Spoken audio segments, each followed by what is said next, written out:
Kristin Pegg, my good Yes. friend over, I don't know when we met, probably over a year ago, maybe 2 years ago. Probably Uh, 2 years. No, yeah. Two and a yeah, half. Maybe. yeah, it's been a good ride. I know we've known each other since then and have worked together on a personal level. My wife and I have given you our business in terms of our real estate ventures personally. Not that I'm investing in anything, but you've helped us buy and sell homes, and it's been a phenomenal experience. But as my business partner Ted and I have started Junk Raider and grown it, and now looking to give other entrepreneurs and business owners some valuable insights from our experience of running businesses. We do like to get guests on as well, whether you're a business owner or a content creator, an employee. I mean, anybody who does anything in this world, we think folks can get some valuable insights from. And so being a realtor kind of marries a lot of different things together. You're an entrepreneur in your own right, even if you work for a firm.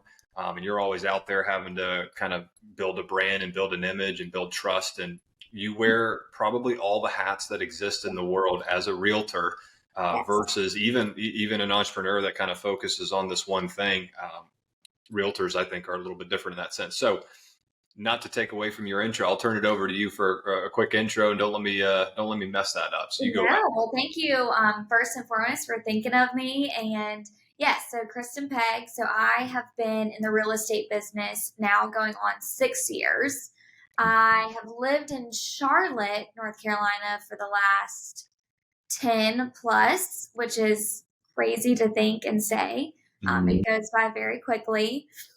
Before getting into real estate, I was more in the paid social, paid search realm, agency life, corporate life. Was in that for 3 years. And, real estate had kind of always been tucked into the back of my mind. However, it was that question of when's the right time to make that jump. Yeah. But kind of found a break to where I could work my job that I was in, got my licensing on the weekends, and then fully jumped into it, which I genuinely do believe that's the only way. Yeah. Jumping into the real estate business, you have to be all in. Yeah. So have been with a local firm, Cottingham Chalk, my entirety, and have loved it here. I think their reputation, the way we handle and conduct business is just a very high bar that we have set. And so I gravitated and that resonated with me. So I have both North Carolina and South Carolina license, truly all over the map. Some people, ask me, where do you focus on? And I'm all the way from Lake Norman as far as Rock Hill, South Carolina. Yeah. I really go where my clients have a need. Mhm. And that's really the mindset I've always tried to have. So Amazing. that When is you were, yeah, when you were in corporate and then transferred to being a realtor, what are some of the skills and traits and things that you have, whether you have them innately or you learned them at your corporate job, that have transferred over to the real estate space? Yeah, so I would absolutely say I think I feel like almost nowadays too, with all of the shows you see and real estate being such just a hot topic that everyone loves to talk about. I feel like everyone has had a moment where they've thought, should I get into real estate? Yeah. And it's just so funny because perception is a lot. Once you step into this business, you're going to quickly realize it's not as easy or what you may have imagined it looking like. Yeah. But some of those skills that have helped translate into just success that I've seen in the real estate business, I would say, this is a job that you have to show up for. You have got to be treating it like an 8 to 5. So coming from a corporate background where I'm going into an office, I am dedicating all my hours, 8 to 5, which in real estate, you're going to realize those hours are going to extend even past that. Yeah. But just that mentality of I'm showing up and I'm going to almost treat it like a job that requires that of me day in and day out. Right. And even before my background in the corporate setting, played Division I sports. That ultimately instills not only a competitive aspect, which Yeah. is important and you've got to have. Mm-hmm. But again, that mentality of I've got to show up, I've got to work hard at this. And we always say around the office, hard work works. It Yeah. just does. So having that mentality carry over into the real estate space and just how I Mm-hmm. do my business, I Yeah. think is what has led to the trajectory that I've been on. You're probably experiencing a lot of challenges today in today's economy that historically realtors and homeowners and buyers and everybody haven't had to deal with, just with rising interest rates for one, but Mm-hmm. a lot of other things. I mean, not to get political at all, but just the world, the world economy, politics, stuff going on the war front. But I'm curious, like just generally when you first got started, what are the challenges that you saw in doing real estate? And then part two of that, what are some of those things that are now heightened given the current market that we're in, high interest rates? Like what has been just even more exacerbated in terms of Mm-hmm. like your standard challenges in real estate now that the market is what it is today? Well, it's so interesting because even, the 6 years that I have been in this business, there has been no year that has looked the same. Mhm. Every year almost presents a new challenge, Right. whether it has been, when I started, we were seeing, I mean, you could take a week to get to a home. Yeah. Diligence fees on even $1 million plus homes where we were seeing 5,000 as Mhm. the highest. Yeah. Um, Granted, today we're seeing 50,000. I mean, that's just where it is. Um, so, challenges that have presented themselves have ranged from interest rates, has ranged from a constricted inventory market, has Mhm. ranged from a flood of demand of buyers that even with a healthy inventory, we were seeing struggles. And, you know, I used to have one client, and that amount of time to get them under contract could be a month, Yeah. where it became very normal for maybe a buyer search to take 3 months plus just because of the amount of maybe offers that they needed to make, waiting on a home to even come to market, Yeah. and also then the changing price points, and how that has drastically appreciated. Yeah. So I think Charlotte itself, because I think when you look at the market, you think of the national scale, but Charlotte in and of itself is its own market. Mhm. And it has very much felt like a pretty healthy, insulated bubble in a sense, just from the growth that it's had. Mhm. Um, to where some markets have just seen a drastic slowdown. Mhm. I would say our peak seasons have slowed down a little bit when you look year over year. Yeah. However, it's still relatively steady because of the growth that the Charlotte market specifically is having. Makes sense. Got I it. think our biggest challenge right now is just inventory. I Mm. mean, it's just inventory and COVID and those years where the market was crazy. Yeah. Its footprint is very much still been left, and I think some of those remaining challenges that that market presented are Mhm. what we're still facing today. Well, I think what makes just the world in general a more difficult one to navigate is just the abundance of information. And so, social media has played a huge part in just what all of us know or think we know about real estate, for example. But again, a lot of other industries and topics. And so, Mhm. I'm outside looking in. I don't do real estate every day. I don't follow things that you follow or have the tools that you have, but I'll see something on social media or it'll pop up in my newsletter that I subscribe to, whatever, on a very basic, like, hey, here's a headline of, now institutional investors are starting to scoop up all of the real estate. And I'm like, oh, that sucks. Now there's nothing left for, for us Yeah. home, just regular home buyers. And so those are some challenges that I think and it doesn't even have to be like the younger generation of real estate agents. It could be somebody who's in their latter part of their career that's also having to deal with that. If I could ask you, so you're in a brokerage firm that obviously has probably folks that have been around for a while, top producing agents. Mhm. What have you gleaned from them in your 6 years of being with the firm that's like, oh, I really like how she does that or how he does that. And I'm going to try and work that into kind of my book of business and how I go to market as a realtor. Is anything that has stood out from marketing tactics, how they build relationships, how they get a home prepared to go to market, how they work through a negotiation with Mhm. one of their clients, like anything that's in particular that stood out to you?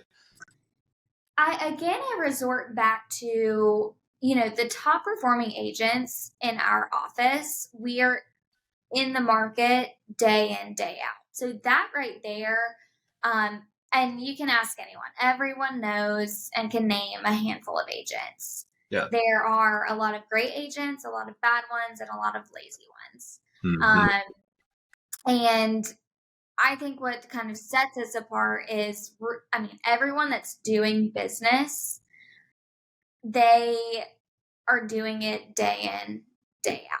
Yeah. Because, and again, you can, going back to headlines and everything of that nature, your best source of information is going to be from your agent, from an agent who is actually taking part in transactions on a weekly basis and Mm-hmm. keeping up with the trends of what we're actually seeing from a seller perspective, buyer's perspective, what lenders are dealing with right now. And I will say too, going back to our firm, you know, and I think that I've kind of tried to integrate this in my own personal branding. Professionalism to the highest degree, but I've also, that personal aspect. It's blending the professional with the personal.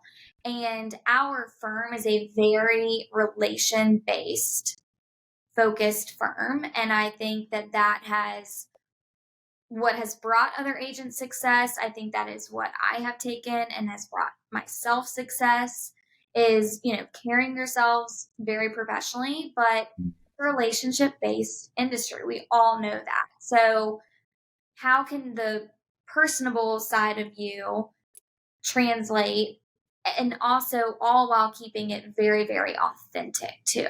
Yeah, for sure. So I'm curious, kind of to that vein, whether it's your book of business or anybody else in the firm, like what is because as a consumer, I know that I'm probably never going to Google and typing in realtor near me if I need Mm-hmm. to go Yeah, buy or sell a you home. Like definitely do. I'm gonna start reaching out to folks I know. Who did you use? Who do you know? And that's ultimately, I think, how we landed and started working with you. And that's not the same for every industry. Like junk removal is the opposite. Nobody's Mhm.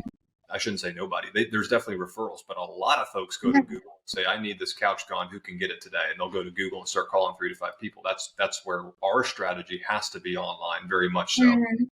Um, but what percentage of your business has come from like inbound leads versus you pounding the pavement and building your own relationships? I have to imagine it's like a very lopsided. Yeah, I would say 90% referral and word of mouth, 10% coming from people discovering me. And it's actually been really cool to see. I have done numerous transactions where I've gotten a call or an email from an agent in Buffalo, Mm, in New York City, yeah, who have actually found me on Instagram. yeah, And they've kind of gone through, they have initial phone conversations, vet out a couple people that they found, and it's resulted in real clients and real relationships that I still have with them today. yeah, So that has been a really neat avenue. So yeah, aside from the 90% that's kind of word of mouth, referral based, referrals within the company, if it's something where an agent maybe says, this area is not my wheelhouse. It seems like it could be a great fit and it's yours.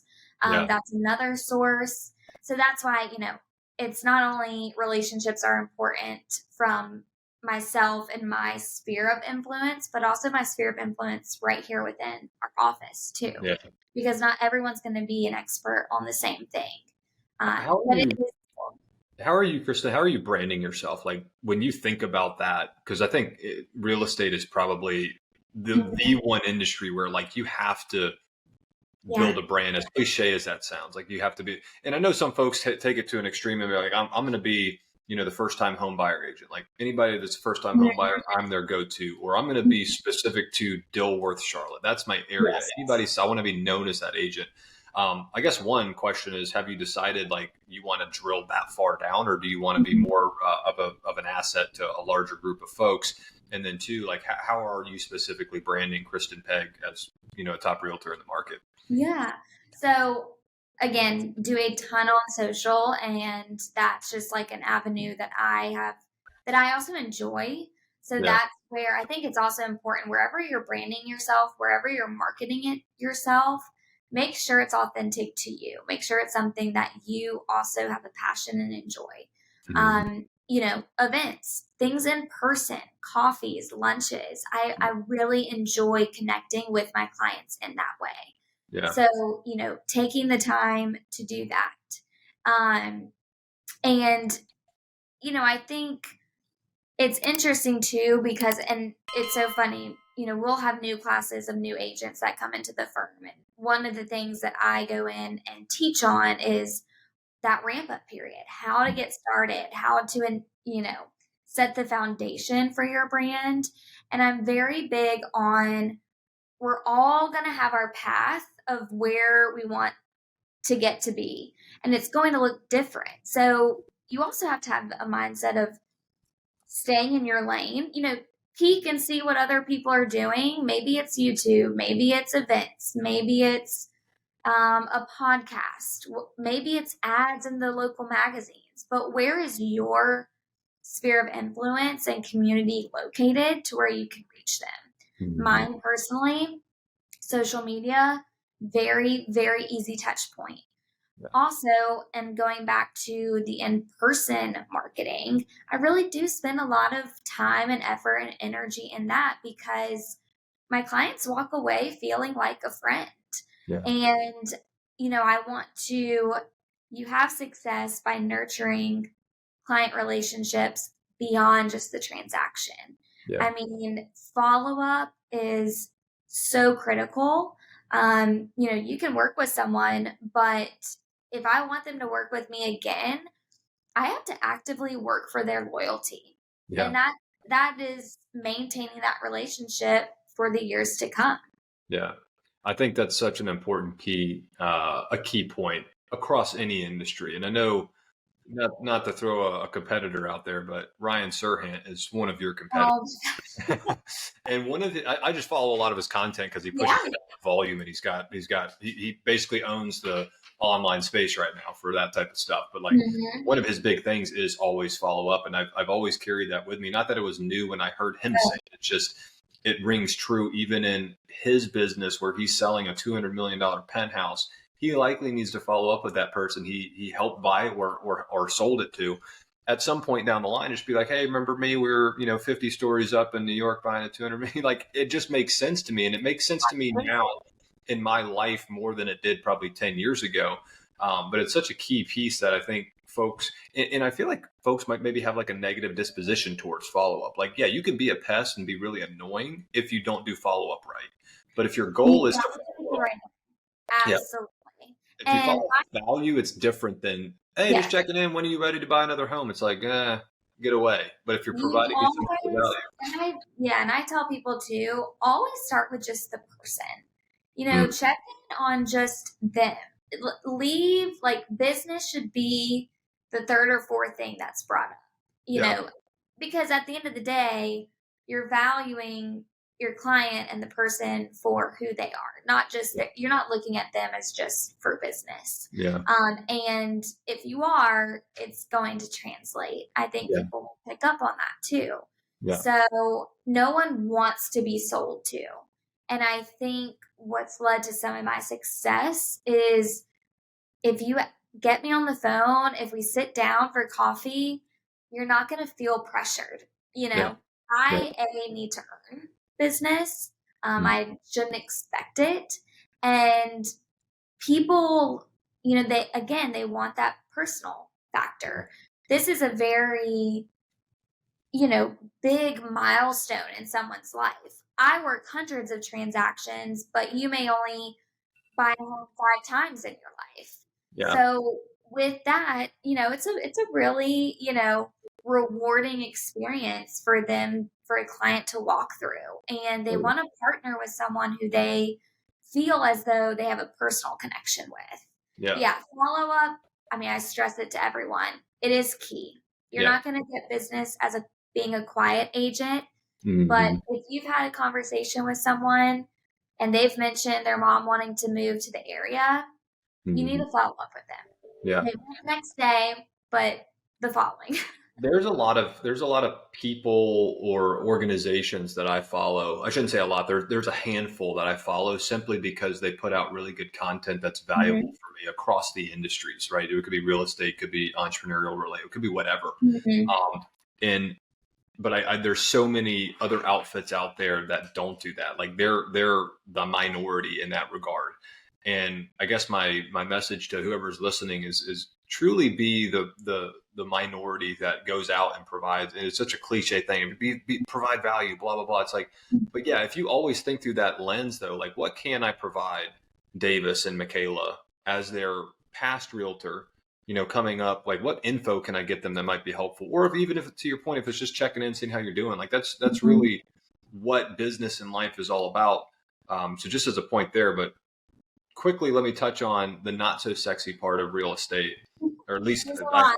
I can't imagine this is sexy, but I know that we've pinged you even outside of just, hey, what houses are available? But like, I need French doors installed. I need a wall built. I need a whatever. I need a home inspection. Like, how do you, because realtors are kind of the catch-all for buyers and sellers with anything related to home. Like, candidly, And if anything that happens in this existing home I'm sitting in, you're one of the first people that come to mind. Like, maybe Kristin knows somebody, right? Because just you're in that space.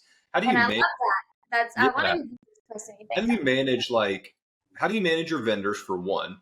But two, like what are some of give the audience some like common things that you get reached out to more often than other things? Like I'm sure French door install is probably not a super common one, but what are you giving folks a lot when they, call in and say, is it a home inspection? Is it, I need a new roof? I need windows. Like, what is that?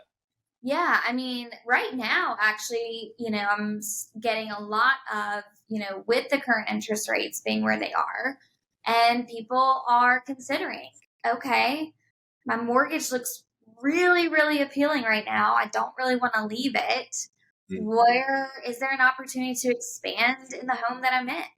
So getting Yeah. a lot of calls of connecting with contractors who can, add that second living space, add that primary on the main, rearrange floor plans. So getting a lot of contractor requests.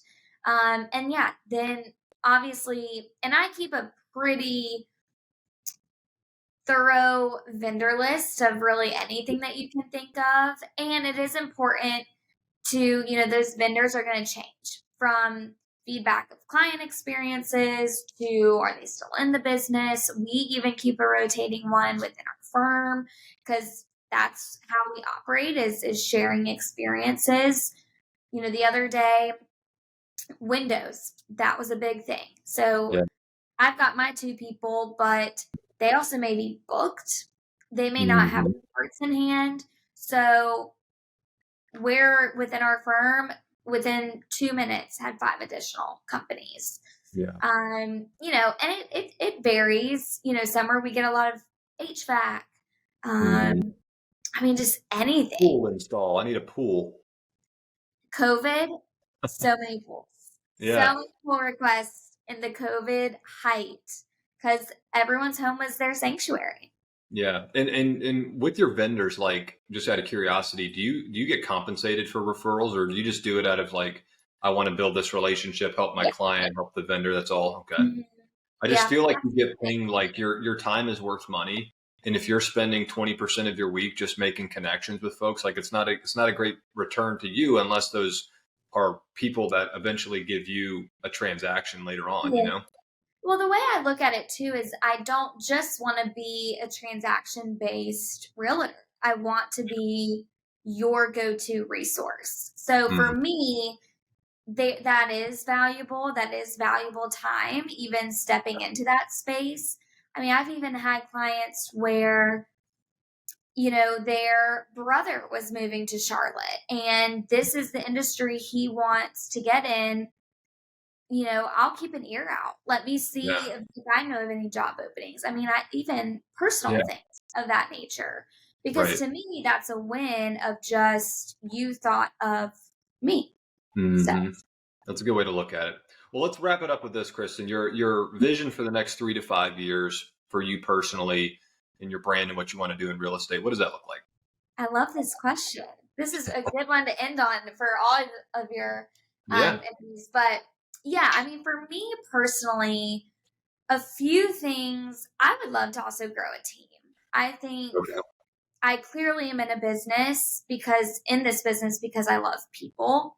I love Mhm. relationships. I love fostering them. And I just enjoy advising and counseling and also coming from, again, a very sports upbringing where you're on a team and you're on a roster. And that was my day in, day out.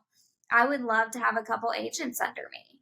Yeah. I think that grows the business, but Mm. it allows to reach even more people. It allows for me to expand what I've learned to maybe a newer agent that's coming into the industry that doesn't really have a footing yet.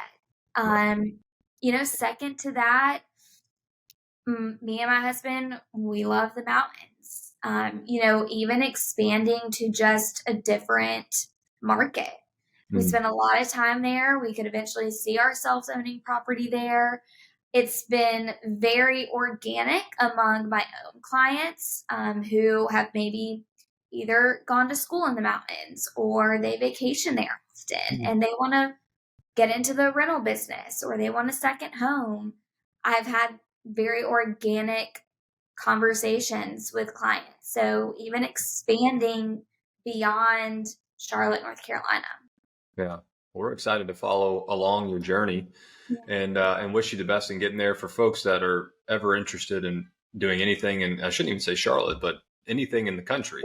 I mean, I can certainly advocate for Kristen and our experience in working with you. We've obviously bought and sold one home and bought another. And obviously, I annoy you quite often with all of my referral requests for Annoying. vendors. But yeah, where can folks find you, Kristen? What's the best way to reach out to you? Yep. So honestly, best way to reach out to me, Instagram, Kristin Pegg _realtor. That's a great Hmm. site. And I also think it's a great starting point because you're going to very quickly get a snapshot of just the community that I help, who I Yeah, am on a personal basis, what I, present from a business portfolio sense. And I think that's a great starting point. perfect. We'll link all of that here at the bottom. And again, Kristen, thank you so much for joining. You've obviously been helpful for me in my personal life, but obviously, hopefully, folks in the audience get some value out of this, just like I did. So, thank you again. Awesome. Sounds good. This is awesome that you're doing it. All right.